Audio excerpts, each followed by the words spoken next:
When I turned 18, my life took a difficult turn. My parents and twin sister decided there wasn't enough space for me at home, essentially forcing me to leave. For the next few years, I struggled with an unstable life, moving from one temporary living situation to another, even living in a tent at one point. I did whatever I could to get by. Despite these challenges, I eventually built a stable life and was able to buy my own house.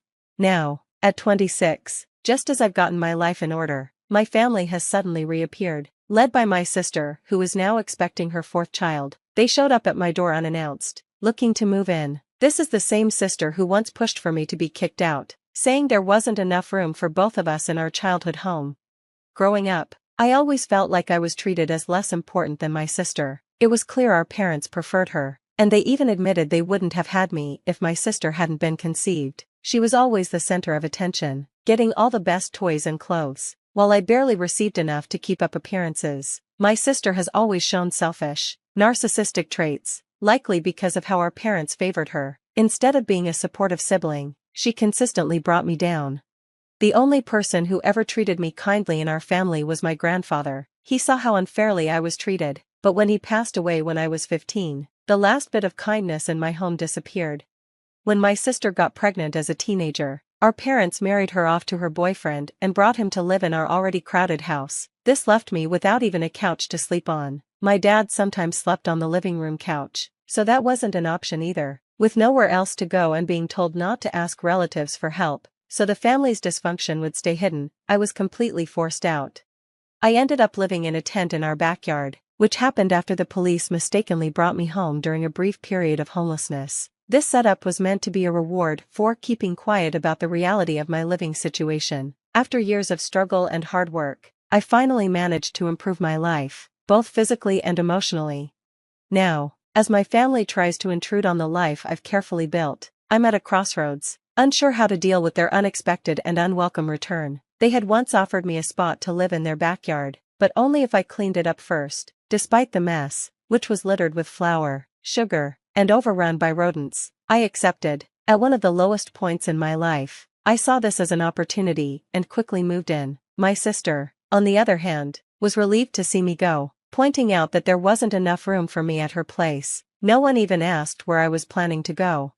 Transforming the backyard into a livable space was tough, especially dealing with the rodent problem, but I eventually made it work. Unfortunately, the situation forced me to drop out of high school just a few months before my final exams. My friends encouraged me to stay in the backyard and finish school, but by that time, I had already given up on that path. Instead, I focused on working, relying solely on my earnings to get by.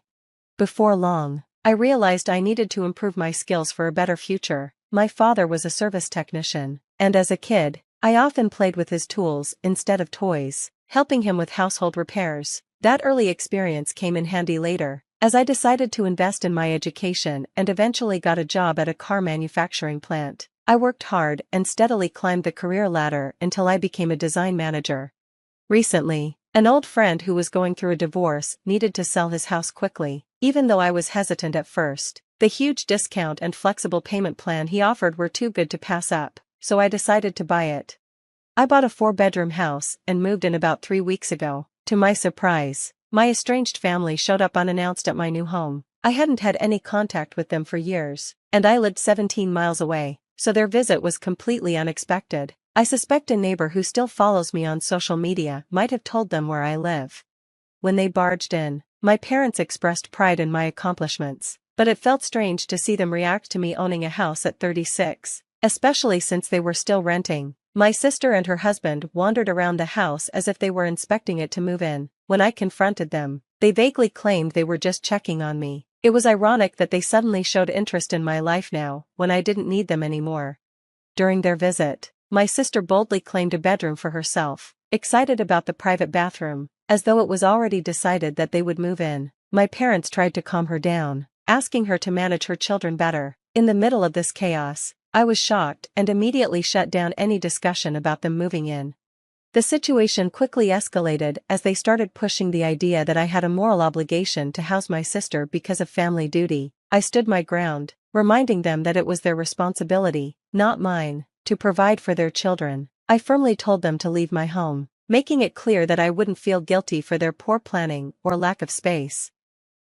As they left, I felt a sense of peace knowing I was living on my own terms, free from the pressure of their unwanted expectations. I recalled how, back when I was younger, my grandfather allowed my cousin to sleep on the couch, but when I asked for the same favor, he refused and kicked me out. I vented about how I had struggled, living with rodents in my employer's garage and then in a cramped apartment for 10 years, but no one from my family ever checked on me.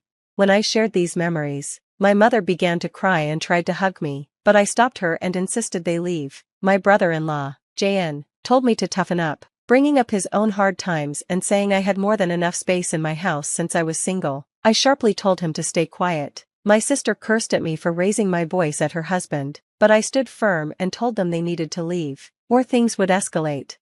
I made them leave before they could argue back. My anger was clear. I had endured their toxic and selfish behavior for too long, and now their greed was obvious. I was no longer the obedient teenager they used to manipulate. If they had pushed any further, I was fully prepared to involve the police. To clarify, my sister never once offered to pay rent. She and her husband had been freeloading off my parents for over a decade, and now they seemed determined to do the same with me. Despite the clear strain this put on my parents, they never took any steps to encourage her to become independent. Instead, they tried to dump the responsibility onto me. A week after our first confrontation, my mother returned, but this time she was more direct. She argued that my home had enough room to house my sister and her family, again mentioning how crowded things were at their place. I stayed firm in my refusal. When persuasion didn't work, she shifted to veiled threats, implying that my large, mostly empty house was a security risk, and having family around would be safer and help with household chores. I dismissed her manipulative tactics and told her clearly to leave and not come back. Just a few days later, a neighbor informed me of suspicious activity around my house. He said he had seen a pregnant woman, a man, and a young boy peering through my windows and hanging around the backyard, likely trying to break in. I was grateful for his vigilance, gave him my contact information, and asked him to keep an eye on things. I had planned to install security cameras, but unfortunately, I didn't act fast enough. 5 days later, the same neighbor called to say he thought someone had broken into my home. When I rushed back, I found out he was right. My sister and her husband, John, had entered through a rear window. When I confronted them, my sister tried to justify their actions, claiming they had no other choice and accusing me of being unreasonable. As I processed her audacity, John smugly commented on how easy it had been. I lost my temper and physically confronted him. My sister tried to get between us, and in the chaos, their teenage son hit me over the head with a bottle, leaving me bleeding. The situation spiraled out of control, and my sister called our parents, telling them I was the aggressor. When the police arrived, they began sorting things out while my sister and John frantically apologized, begging the officers not to arrest their son. Despite their pleas, I was ready to press charges against all of them. However, my sister denied the break-in and assault, claiming it was just a family visit gone wrong and her son's actions were only a prank. When my parents arrived, they immediately took my sister's side, pressuring me to drop the charges. They banded together to defend her and tried to make me out to be the vindictive one. Faced with their collective denial and manipulation, I realized they were determined to gaslight me into submission.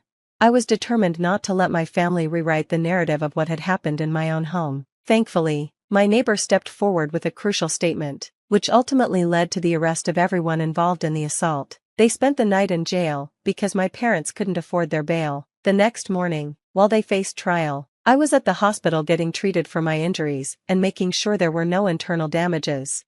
I took a few days off to recover and pressed charges for assault, also seeking compensation for my legal fees, which the court granted. Despite my parents' attempts to persuade me to drop the charges, I stood firm. I even threatened legal action against them for their role in orchestrating the attack. Since my nephew is a minor, he was dealt with under juvenile law and only spent a short time in a juvenile facility, with his parents held responsible for restitution, lost wages, and covering my medical expenses. My sister and her husband were fined heavily. In an attempt to ease their financial burden, they asked the court to allow them to complete part of their fine through community service.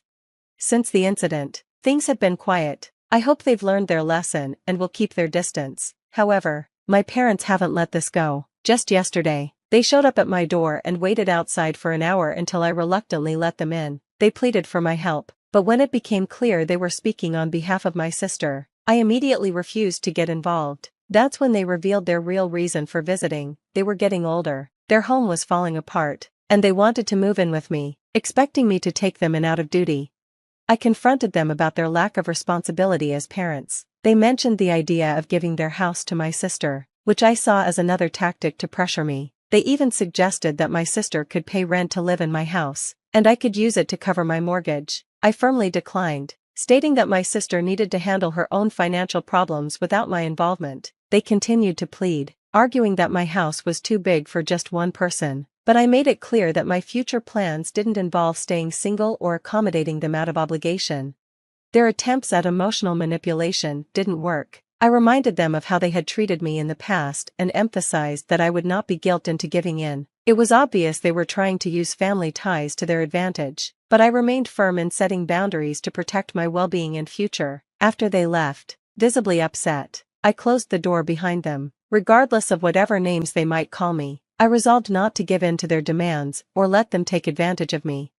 Now, I'm ready to move on to the next chapter in my life, stronger and wiser from this experience.